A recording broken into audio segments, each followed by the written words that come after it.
ලක්ෂණය තමයි උවමනා කියන ඒවා සංකීර්ණයි. එතකොට හරි උත්තරේ 1.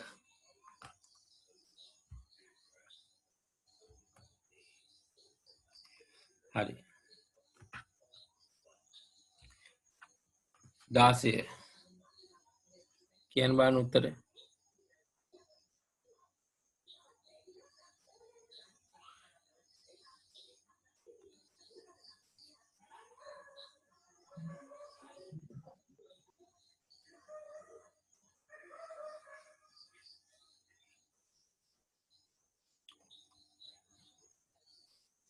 මෙසේජ් එකක් දාන්න බලන්න උත්තරේ.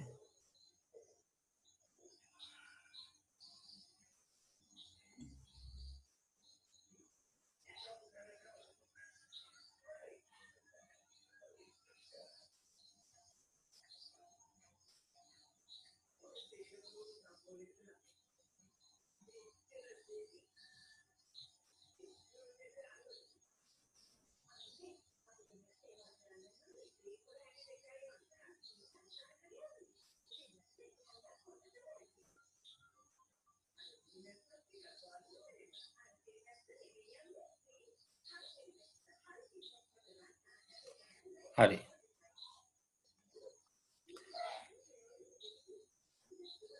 අවශ්‍යතාවලට වඩා උවමනා ව්‍යාපාරයකට වැදගත් වන්නේ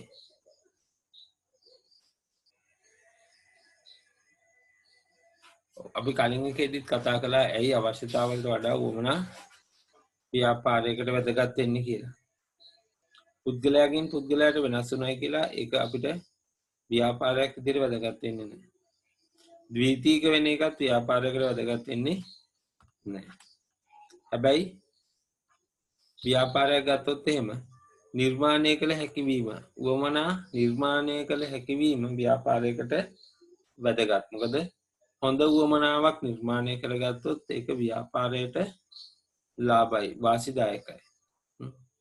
හොඳ උවමනාවක් නිර්මාණය කරගත්තොත් ඒ උවමනාවත් එක්ක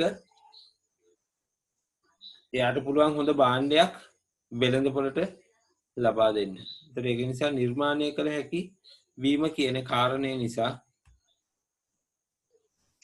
අවශ්‍යතාවලට වඩා උවමනා ව්‍යාපාරවලට වැදගත් වෙනවා. සංකීර්ණ වෙන එකත් ව්‍යාපාරයකට එච්චර වැදගත් නැහැ. ඒතර මේකේ හරි උත්තරේ තමයි තුන්වෙනි එක නිර්මාණය කළ හැකි වන නිසා. ව්‍යාපාරයකට අවශ්‍යතාවලට වඩා උවමනා වැදගත් වෙන්නේ අවශ්‍යතා නිර්මාණය කරන්න බෑ උවමනා නිර්මාණය කළ හැකි නිසා. හරි.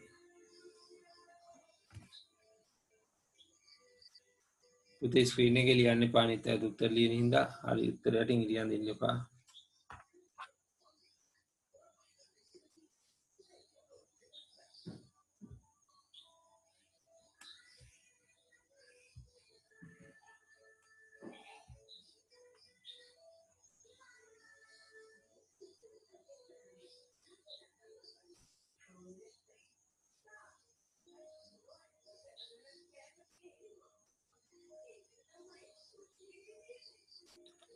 හරි.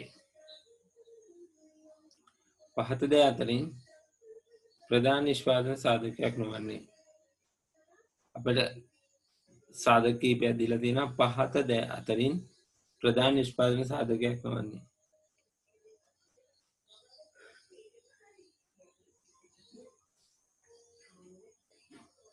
ප්‍රධාන නිෂ්පාදන සාධක අපි හතරයි කතා කළේ. භූමිය, ශ්‍රමය, ප්‍රාග්ධනය සහ ව්‍යවසායකත්වය. ඒ අනුව ගත්තහම මෙතන ගත්තොත් එහෙම භූමිය හරි ශ්‍රමය හරි මුදල් කියන්නේ ප්‍රධාන නිෂ්පාදන සාධකයක් නෙවෙයි. ප්‍රාග්ධනය කියන්නේ ප්‍රධාන නිෂ්පාදන සාධකයක්.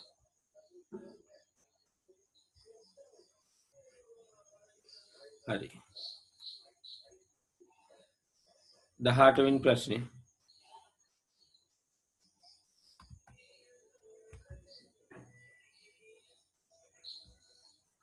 ඉතින් 18ට උත්තර දාන්න බලන්න.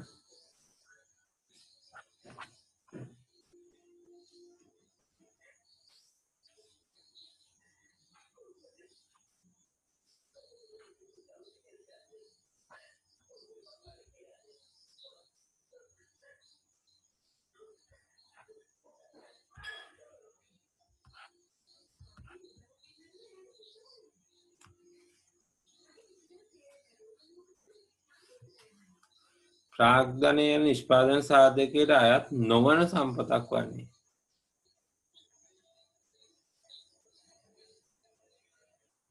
ප්‍රාග්ධනයගේ නිෂ්පාදන සාධකයට අයත් නොවන සම්පතක් වන්නේ. මොකද්ද?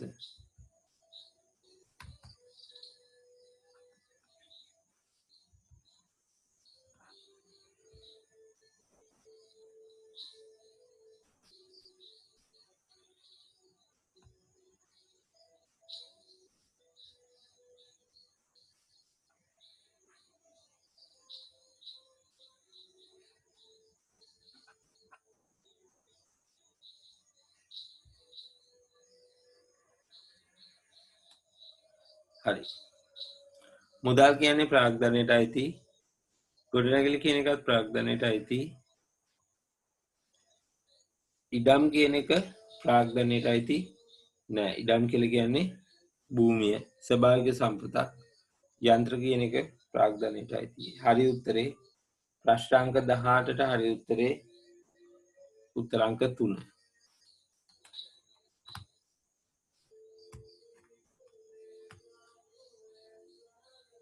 හරි ඊළඟ එක අයිතිකරුවන්ගේ අරමුණක් නොවන්නේ. අයිතිකරුවන්ගේ අරමුණක් නොවන්නේ.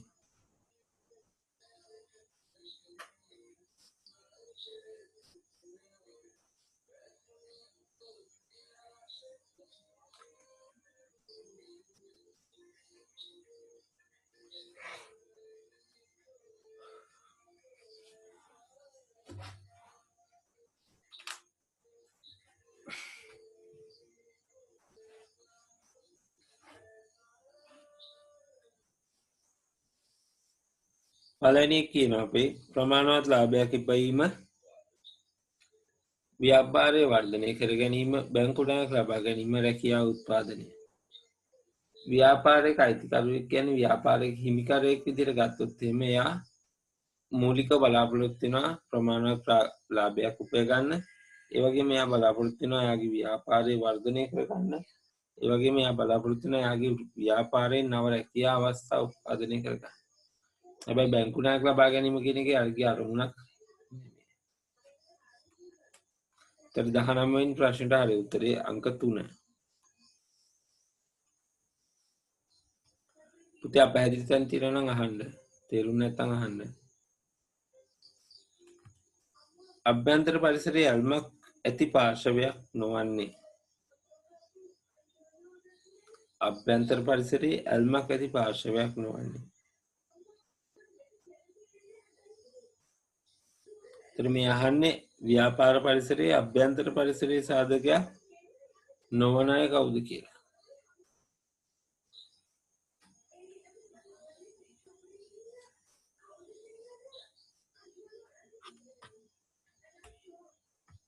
හරි. ව්‍යාපාරයක අයිතිකරුවෝ කියලා කියන්නේ අභ්‍යන්තර පරිසරයේ සාධකයක්. රජය කියන්නේ බාහිර පරිසරයේ සාධකයක්. සේවකයන් කියලා කියන්නේ අභ්‍යන්තර පරිසර සාධකයක්. කළමනාකරුවෝ කියලා කියන්නේ අභ්‍යන්තර පරිසර සාධකයක්. ඒ කියන්නේ ඇල්මක් ඇති පාර්ශවයක් නොවන්නේ. ඒතර අභ්‍යන්තර පරිසරයේ ඇල්මක් තියෙන පාර්ශවයක් වෙන්නේ නැත්තේ දෙවෙනි උත්තරේ රජය. එනි 20 වෙනි ප්‍රශ්නෙට හරි උත්තරේ අංක 2 දෙවෙනි උත්තරේ. ඊළඟට 21 වෙනි ප්‍රශ්නේ මූල්‍ය ආයතන විසින් සපයන සේවාවක් වන්නේ.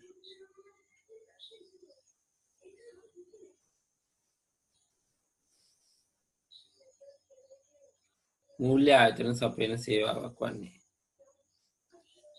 හරි උත්තර දාන්න බාඩ පුතේ.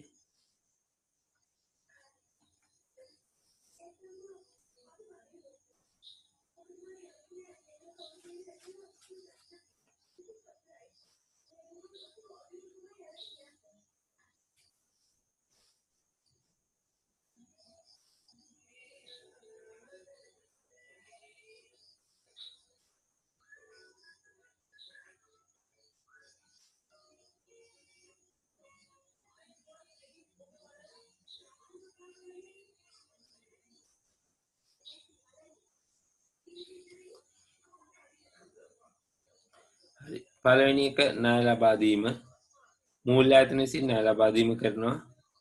උපදේශක සේවා සැපයීම ඒකත් මූල්‍ය ආයතන විසින් කරනවා.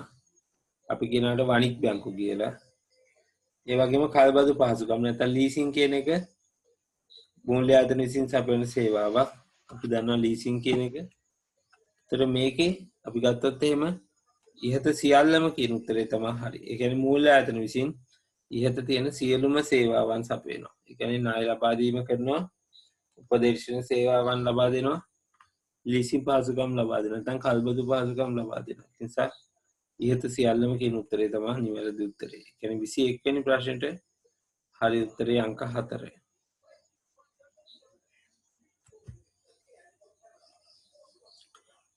තව හොඳ ප්‍රශ්නයක් තියෙනවා. මෙන්න මේක විභාගෙදිත් එක අවුරුද්දක අහලා තිබ්බා මීට වඩා ටිකක් වෙනස් ආකාරයට. ව්‍යාපාරයේ සංකල්පය ආරම්භ වූයේ මුදල් භාවිතයත් සමග කාර්මික විප්ලවයත් සමග ස්වයංපෝෂිත යුගයේදී භාණ්ඩ හුවමාරුවත් සමග.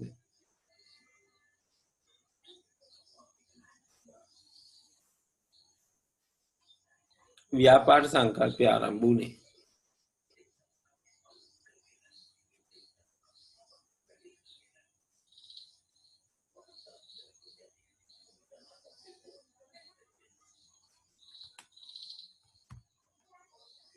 හරි.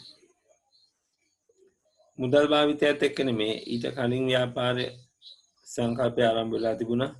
කාර්මික විප්ලවයත් එක්ක නෙමේ ඊට කලින් ආරම්භ වෙලා තිබුණා. සම්පෝෂිත යුගයේදී ව්‍යාපාර සංකල්පයක් තිබුණේ නැහැ. මොකද Tamanට ඕන දේවල් Taman විසින්ම හදාගත්ත යුගයක් තිබුණේ. ඒතකොට ඒකෙදි ව්‍යාපාර කියන එක භාණ්ඩ හුවමාරුව කියන එක ඇතිලා තිබුණේ නෑ. ඒතර භාණ්ඩ හුවමාරුවත් එක්ක තමයි ව්‍යාපාර කියන සංකල්පය බිහි වෙන්නේ. ව්‍යාපාර සංකල්පය ඇති වුණේ කොයි කාලෙද? මොකක් එක්කද කියලා. ගොත් භාණ්ඩ හුවමාරුවත් සමග තමයි ව්‍යාපාර කියන සංකල්පය ඇති වෙලා තියෙන්නේ. ඒතර අපි දන්නවා මුලින්ම ස්වයංපෝෂිත යුගයේ තිබුණා. ස්වයංපෝෂිත යුගයේදී Tamanට ඕන නිෂ්පාදන පුතේ මේක අහගන්න හොඳට. මේක කෙටි ප්‍රශ්නවලදී සහ රචනා ප්‍රශ්නවලදී අහන්න පුළුවන් එකක්. මුලින්ම ස්වයංපෝෂිත යුගයේ තිබුණා. ස්වයංපෝෂිත යුගයේදී Tamanට ඕන දේවල් තමා විසින්ම නිෂ්පාදනය කරගත්තා. ඊට පස්සේ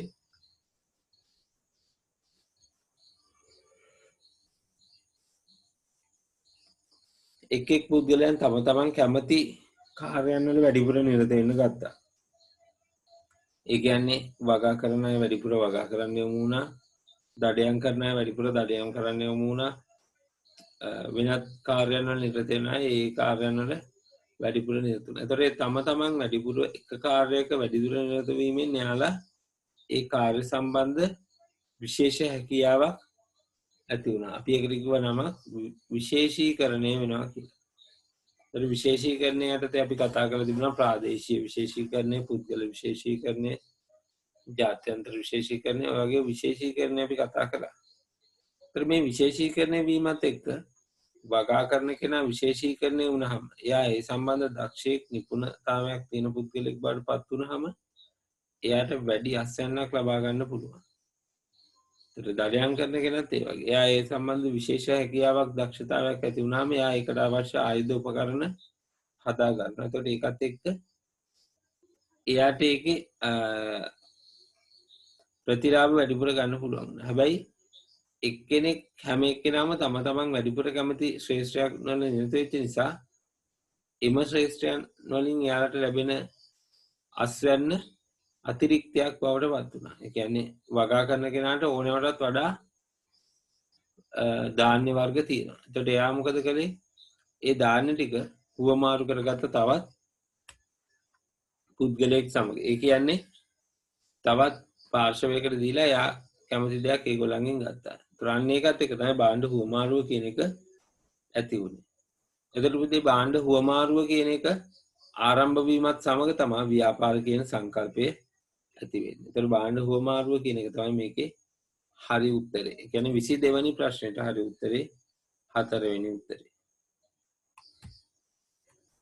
23 කාර්මික විප්ලවයත් සමග සිදු වූ වෙනස්කම් වන්නේ කාර්මික විප්ලවය අපි දන්නවා සම්පෝෂිත යුගයේ භාණ්ඩ හුවමාරුව ඒකත් එක්ක මුදල් භාවිතය ආවා ඊට පස්සේ අපි දන්නවා කාර්මික විප්ලවය ඇති වුණා මේ කාර්මික විප්ලවයත් එක්ක සිදුවෙච්ච වෙනස්කම් මොනවද කියලා තමයි අහන්නේ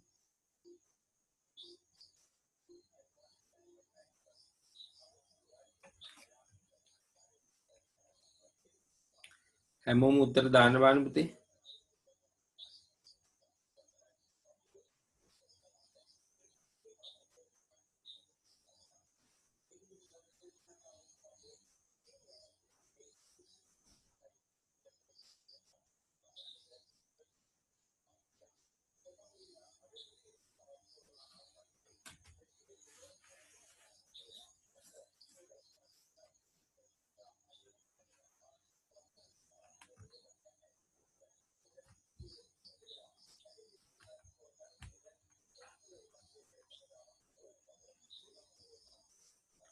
හරි ගෘහ කර්මාන්ත වෙනුවට කම්මල් කර්මාන්ත බිහිවීම හරි නව තාක්ෂණික උපකරණ භාවිතා කිරීම මහා පරිමාණ නිෂ්පාදනය කෙරෙහි අවධානය යොමු කිරීම ඉහත සියල්ලම කියන එක තමයි පුතේ හරි උත්තරේ වෙන්නේ.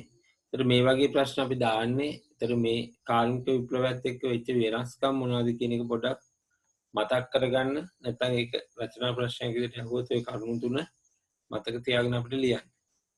ඒතර කාර්මික විප්ලවය කියන එක යුරෝපයේ ඇති වෙන්නේ 1800 වෙනි සියවසේ අගභාගයේදී. ඒතර මේ කාර්මික විප්ලවයත් එක්ක අර අතින් කරපු නිෂ්පාදන නැත්නම් සුළු පරිමාණයෙන් කරපු නිෂ්පාදන සඳහා මහා පරිමාණ නිෂ්පාදන ක්‍රම නැත්නම් කර්මාන්තශාලා බිහිවීම සිද්ධ වෙනවා. එතකොට කලින් ඇඳුම් ඇහුවේ ගෙදර නම් තනියම ඒ වෙනුවට කර්මාන්තශාලාවක් බිහි වෙලා ඒකේ ලොකු පිරිසක් දාලා විශාල නිෂ්පාදනයක් ගත්තා.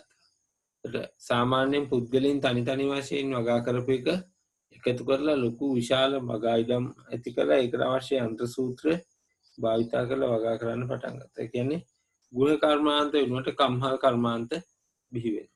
ඒතර ඒකත් එක්ක කම්හල් කර්මාන්තත් එක්ක නව තාක්ෂණික උපකරණ භාවිතා කිරීම සිද්ධ වෙනවා. මහා පරිමාණ නිෂ්පාදනය කෙරෙහි අවධානය යොමු කරනවා. ඒ කියන්නේ සුළු පරිමාණ නිෂ්පාදනයට වඩා මහා පරිමාණ භාණ්ඩ නිෂ්පාදනය කරන්න අවධානය යොමු කරනවා. එතන මේ කියන උත්තර තුනම හරි. එහෙනම් මේකේ හරි උත්තරේ තමයි 23 වෙනි ප්‍රශ්නෙට 4 ඉහත සියල්ලම කියන උත්තරේ.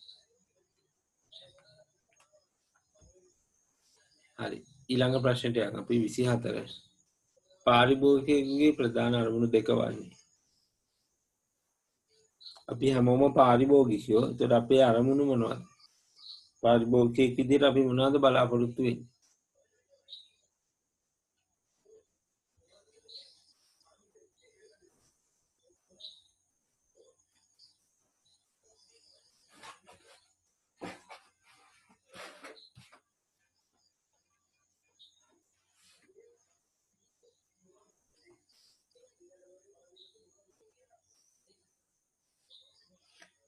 පාරිභෝගික විදිහට අපි සාධාරණ මිලක් අනිවාර්යයෙන්ම බලාපොරොත්තු වෙනවා.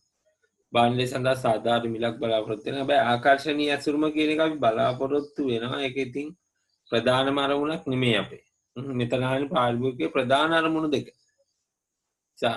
හොඳ ආකර්ශනීය ඇසුරුමක් තියෙනවා නම් හොඳයි අපිට. හැබැයි ඒක අපේ අරමුණක් විදිහට අපිට ගන්න බෑ. සාධාරණ මිල කියන එක ඒකෙත් හරි. පහසු ගෙවීමේ ක්‍රම කියන එක අපි ප්‍රධාන අරමුණක් නෙවෙයි.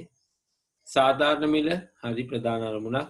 ගුණාත්මක භාණ්ඩය අපේ අරමුණක්. ඒ කියන්නේ සාධාරණ මිලක් සහ ගුණාත්මක භාණ්ඩයක් වීම කියන එක තමයි හරි උත්තරේ වෙන්නේ. ඒ කියන්නේ අපි භාණ්ඩයක මිල සහ ගුණත්වය ගැන තමයි වැඩි සැලකිල්ලක් දක්වන්නේ. ඒ කියන්නේ අපේ ප්‍රධාන අරමුණු දෙක තමයි අපි ගන්න භාණ්ඩයේ සාධාරණ මිලක් තියෙන්න ඕනේ සහ අපි අපේක්ෂා කරන ගුණත්වයෙන් තියෙන්න ඕනේ කියන එක. එහෙනම් හරි උත්තරේ තමයි අංක 3.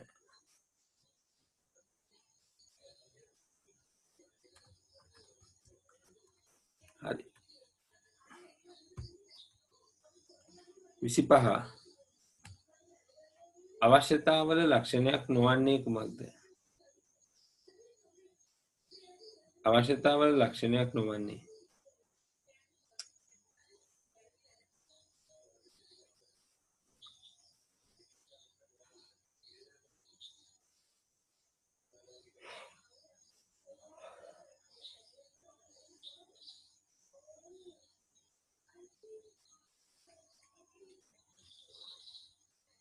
ඔව්. හරි උත්තරේ තමයි සංකීර්ණ වීම. අපි මේක කලිනුත් කතා කළා. උවමනාවල ලක්ෂණයක් වන්නේ කියන ප්‍රශ්නෙන් ඇහුවෙත් මේකමයි. ඒතර අවශ්‍යතාවල ලක්ෂණයක් නොවන්නේ කියලා කිව්වහම ඒකමයි. ඒ විදිහටම අපිට ගන්න පුළුවන්. ඒතර ඔයගේ ප්‍රශ්නේ විවිධාකාරයෙන් අපිට අහන්න පුළුවන්. එකම උත්තර ටික ප්‍රශ්න දෙආකාරව අහන්න පුළුවන්. ඒ වගේ අවස්ථාවක් තමයි යෝග. කලින් අපෙන් ඇහුවා උවමනාවල ලක්ෂණයක් වන්නේ කියලා. මෙතන අහනවා අවශ්‍යතාවල ලක්ෂණයක් නොවන්නේ කියලා. හරි උත්තරේ උත්තර අංක 1. හරි. මේකට උත්තරේ දෙන්න බලන්න පුතේ.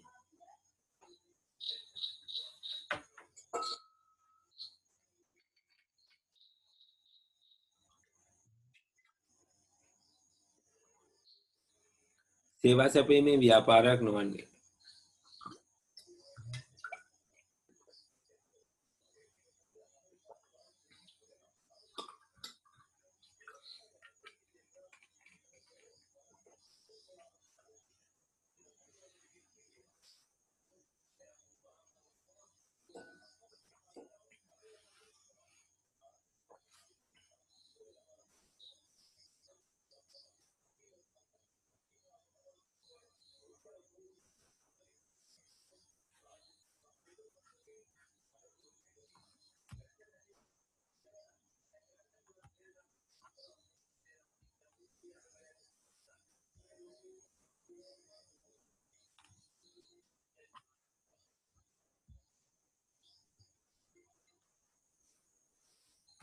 හරි.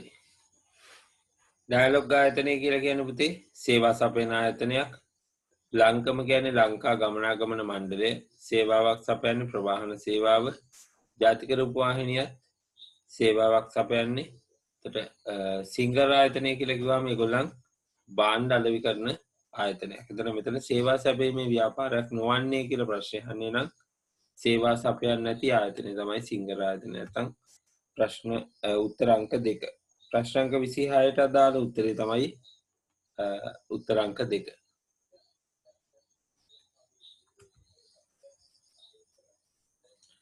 මින් ප්‍රජාවට අයත් නොවන්නේ. හොඳ ප්‍රශ්නයක් මේක. හොඳට කල්පනා කරලා උත්තර දෙන්න ඕනේ. මින් ප්‍රජාවට අයත් නොවන්නේ.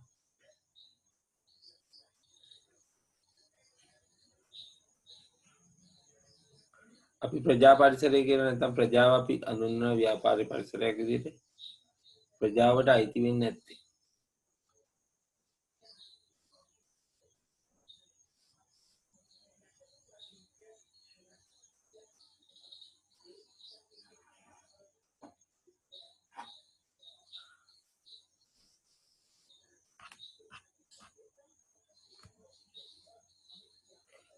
ගම්මාසීන් කියලා කිව්වම පුතේ ප්‍රජාව. ප්‍රජා සංවිධානය කිව්වම ප්‍රජාව. භාණ්ඩ සපයන්නන් කියලා කියන්නේ සැපයුම් කරුවන්. එතකොට යාර අපි ප්‍රජා විදියට නෙමෙයි සැපයුම් කරුවන් විදියට තමයි ගන්න. පරිසර සංවිධානය කියලා ගත්තොත් ඒගොල්ලන්නුත් ප්‍රජා විදියට අපිට ගන්න පුළුවන්. එතකොට භාණ්ඩ සපයන්නන් නැත්නම් සැපයුම් කරුවන් කියන්නේ ප්‍රජා විදියට අපිට ගන්න බෑ. එහෙනම් 27 වෙනි ප්‍රශ්නෙට හරි උත්තරේ අංක 3.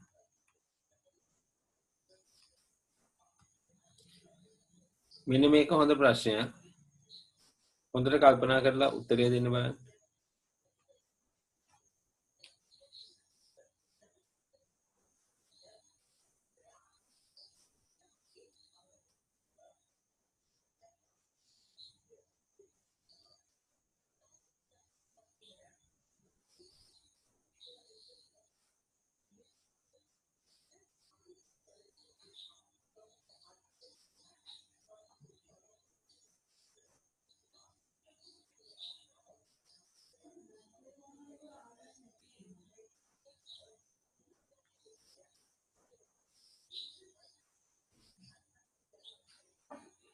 පුතේ උත්තර දෙන්න බලන්න අනිත් අය.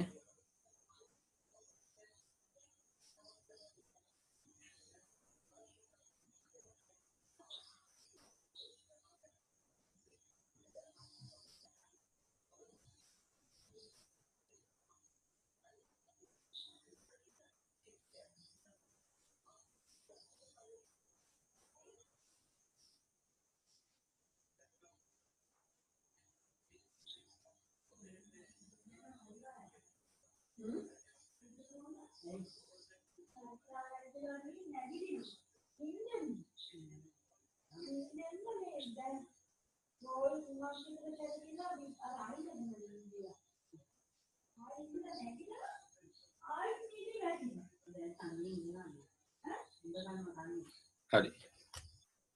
අපෙන් අහනවා 28 භූමියේ ශ්‍රමය ප්‍රාග්ධනය ව්‍යවසාය කුලී පොලී වැටුප් ලාභ ගැලපෙන පිළිතුර තෝරන්න. ඒ කියන්නේ මේක අපෙන් අහන්නේ අපේ මේ එක් නිෂ්පාදන සාධකයට හම්බවන ප්‍රතිලාභය. එක් නිෂ්පාදන සාධකයට හම්බවන ප්‍රතිලාභය. අපි දන්නවා ශ්‍රමයේ සැපියුවොත් අපිට හම්බෙන්නේ වැටුප්. ව්‍යවසායකත්වය වෙනුවෙන් යට හම්බෙන ලාභ. මේ භූමියේ නැත්තම් ස්වභාවික සම්පත් අපි දුන්නොත් අපිට කුලියක් හම්බ වෙනවා. ප්‍රාග්ධනය සඳහා අපිට පොලී හම්බ වෙනවා. එහෙනම් ඒ ටික ගැලපෙන උත්තරේ ගත්තොත් එහෙම මොකද්ද කියලා බලමු. භූමිය පළවෙනි එක භූමිය තියෙන එකට හම්බ වෙන්නේ අපිට මොනවද? කුලී. එහෙනම් ඒ කියන උත්තරේ තියෙන්න ඕනේ. පළවෙනි එකේ සහ හතරවෙනි දෙකේම ඒ කියන එක තියෙනවා. දෙක ශ්‍රමයට හම්බ වෙන අපිට වැටුප්. එහෙනම් C. අන්තිම එකේ තියෙන්නේ C. ප්‍රාග්ධනයට හම්බ වෙන අපිට පොලි B. පොලි කියන එක B එකේ තියෙන්නේ. ව්‍යවසායකත්වයට අපිට හම්බ වෙනවා ලාභ. එහෙනම් එක D. එහෙනම් හරි උත්තරේ තමයි උත්තර අංක 4. 28 වෙනි ප්‍රශ්නෙට හරි උත්තරේ තමයි අංක 4.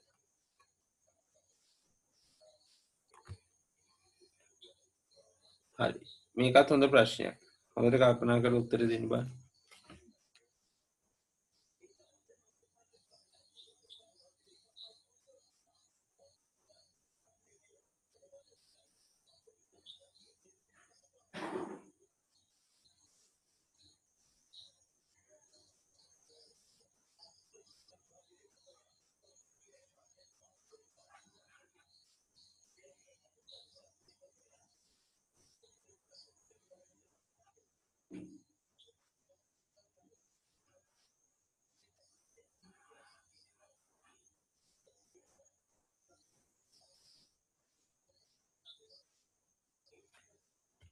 හරි.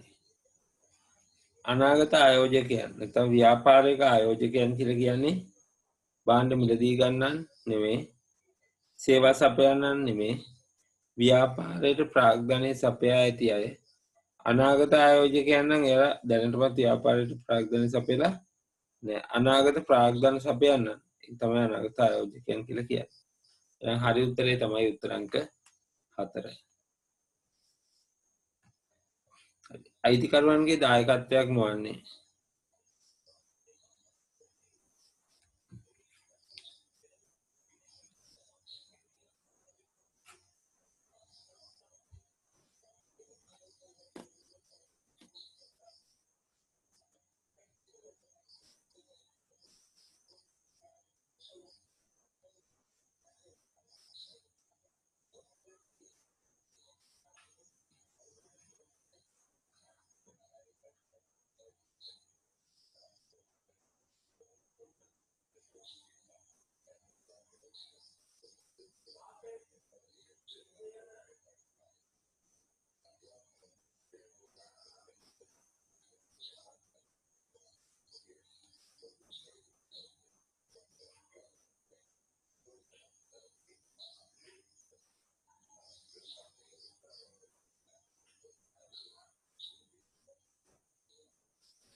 උත්තර දෙන්න බෑන අනිත් අය.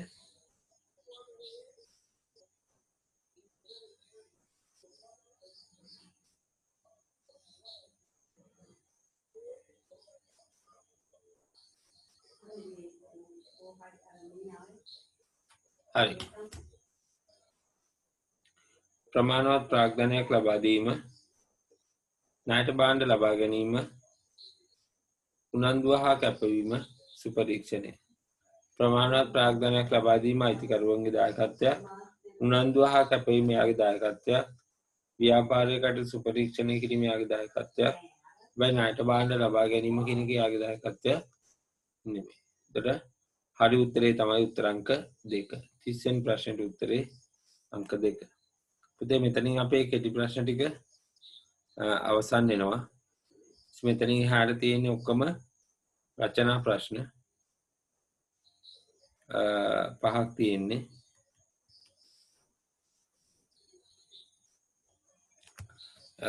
මේක ගත්තොත් එහෙම ගොවියෙක් ඉන්නවා. ඔබ ගොවියෙක් මේ කන්නේදී ඔබට හොඳ අස්වැන්නක් ලැබුණ නිසා ඔබේ ළඟ සහල් වැඩිපුර තියෙනවා. මම වළං සාදන්නෙක් මේ සැරේ මවත් වැඩිපුර වළං හැදුවා. මගේ ළඟත් වැඩියෙන් තියෙනවා. මම සහල් ගන්න අවශ්‍යයි. ඒ සඳහා වළං දීමට කැමතියි කියලා මේ දෙන්න එකඟතාවයක් ඇති වෙනවා. මෙතන වෙන්නේ භාණ්ඩ හුවමාරුවක් සම්බන්ධව එක්කෙනෙක් ගාව අතිරික්ත නිෂ්පාදනයක් තියෙනවා. ඒක නිසා එයා අනිත් එක්කෙනාට යෝජනා කරනවා මගේ ගාව වැඩිපුර නිෂ්පාදනයක් තියෙනවා කියලා. හැබැයි ප්‍රශ්නයක් තියෙනවා. අනිත් එක්කෙනා කියනවා එයාට අවශ්‍ය වළං නෙමෙයි රෙදි කියලා. ඒ කියන්නේ අපි භාණ්ඩ හුවමාරුවේ ඇතිවෙච්ච ගැටලු ගැන කතා කළා. භාණ්ඩ හුවමාරුවේ අපිට ඇති වුණා ගැටලු ටිකක්. අන්නේ ගැටලු නිසා තමයි මුදල් භාවිතය කියන එකට ආවේ. ඒතර මේ තියෙන්නේ ඒ වගේ එක ගැටලුවක්. අපි එකක් තමයි වටිනාකම මනින්න මිනුවක් නෑ. භාණ්ඩ හුවමාරුවේදී අපි ගත්තොත් සහල් වලට සහ අපි ගත්තොත් තව ගවයෙක් ගත්තොත් එහෙම ඒක මනින්න මිනුමක් නෑ අපිට. පුතේ බාටර් ක්‍රමය කියලා කියන්නේ භාණ්ඩ හුවමාරුවට කියන තවක් නම. හරි. එතකොට එකක් තමයි වටිනාකම නිශ්චිතව මනින්න බැරි එක. අනිත් එක තමයි මෙන්න මේ කියන ද්වික සමපාතයක් නැති වෙනවා. ඒ කියන්නේ දෙපාර්ශ්වයේම කැමති වෙන්න ඕනේ අනිත් පාර්ශ්වයේ ළඟ තියෙන භාණ්ඩය ලබා ගන්න. ඒ වගේම තමයි ප්‍රවාහන දුෂ්කරතා තියෙනවා. ගබඩා කර තබා ගැනීමේ දුෂ්කරතා තියෙනවා.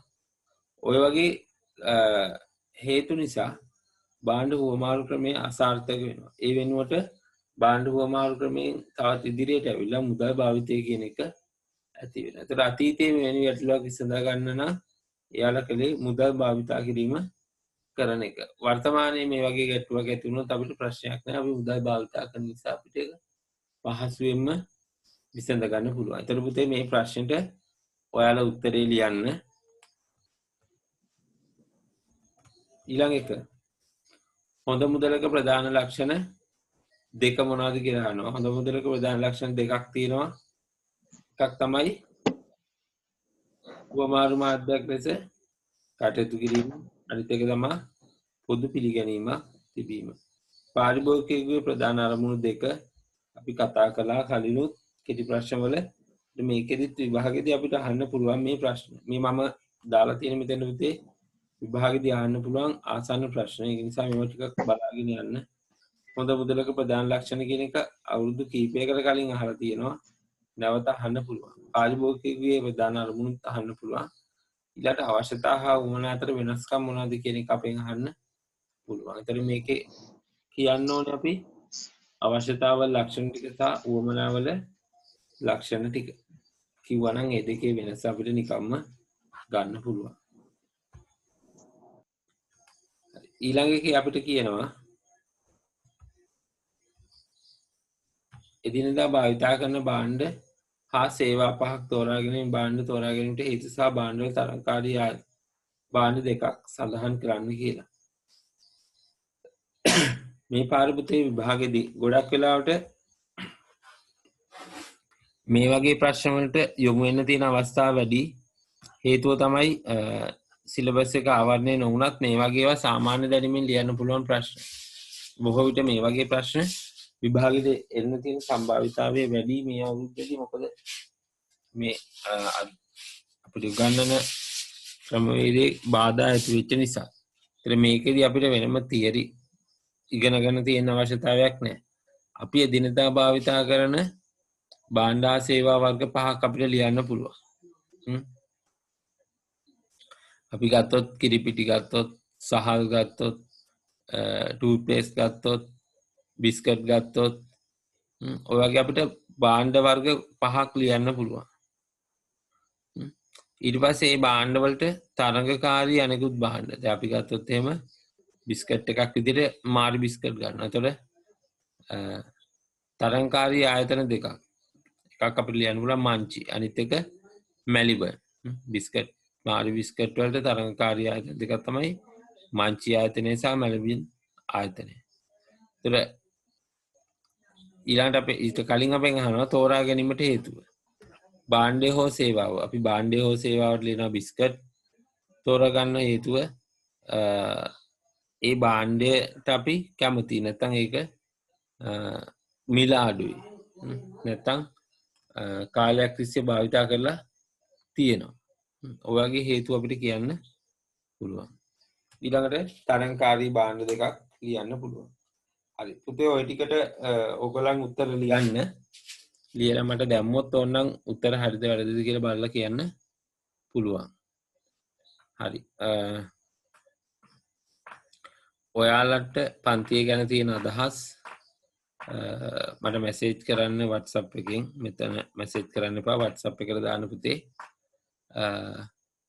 අපි මේ පන්තිය මේ ටියුට් එකම කරන් යන එක අපි පටන් ගන්න තියෙන බ්‍රහස්පතින්දාට දැන්ට ඒකේ පාඩම් 5ක් අපි 10 වසරේ මාසයක් ඇතුළත පාඩම් 6ක් 6 වෙනි පාඩම හෙට ඉවර කරනවා. අපි මාසයක් ඇතුළත පාඩම් 6ක් මේ විදිහට ආවරණය කරලා තියෙනවා. ඊට පස්සේ ඉදිරි මාස දෙක ඇතුළතදී අපි මේ පන්තියේ සියලුම පාඩම් ටික ඒ කියන්නේ 10 11 පාඩම් ටික ආවරණය කරනවා. ඒතර ඔයාලටත් කැමති නම් මේ විදිහට මේ විදිහට පාස් පේපර්ස් විදිහට නැත්නම් MCQ සහ රචනා ප්‍රශ්න විදිහට කතා කරගෙන යන්න කැමති අය ඉන්නවා නම් කියන්න මට. සහ ඔයගොල්ලන් හැමෝම පන්තිය ගැන අදහස් තියෙන ටික ගෲප් එකේ දාන්න. එනම් පුතේ අපි අදට පන්තිය නතර කරමු. ආයිබෝවන් හැමෝටම.